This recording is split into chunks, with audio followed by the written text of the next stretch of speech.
together. But for me, at an individual level, I do feel I was making, at least I was making progress in my inner world. But when I look at the outside world, especially the media, it's not reflecting that. And I also see some of my friends who have this contrast of inner world and outer world. How do we handle that contrast, especially now that it? I don't know that there's a contrast. I mean, the guides say some really interesting stuff about this.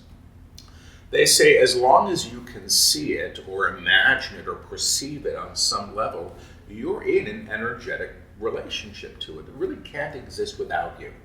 And that doesn't mean that you made the forest fire over there, but because you can see the forest fire, you're complicit to it on a level of energetic accord. Because you're complicit to it, or because it exists and you can perceive it, how you perceive it informs the thing you see. So the guides say that how you witness anything is impacting and transforming the object. So I think they talked about this a bit in the last book, the Book of Truth, which will be out soon. But they said something like, well, Paul is saying, if there's a book on a table in Paris, does that mean I have a relationship to it? And the guides say the moment you know that there's a book on a table in Paris, yes. At that moment, yes, you do. Because you're informing it with your consciousness. So how we perceive anything individually and collectively will inform that. And when we want to exacerbate something by calling it terrible, we're supporting terrible.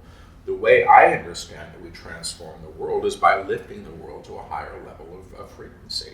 But that doesn't mean that you don't take action. I mean, if there's a fire and you get a bucket of water, put it out. You know what I mean? If I'm walking down the street and I see somebody getting in an altercation, I have choices about how to respond to that.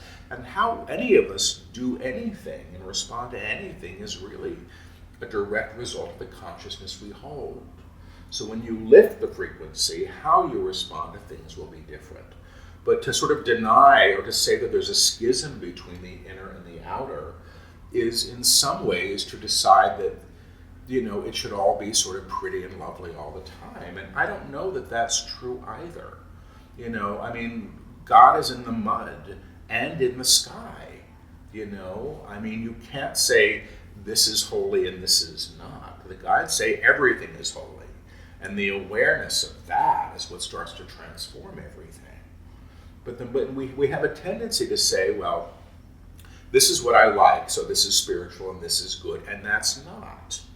And I don't know that it really works that way. I think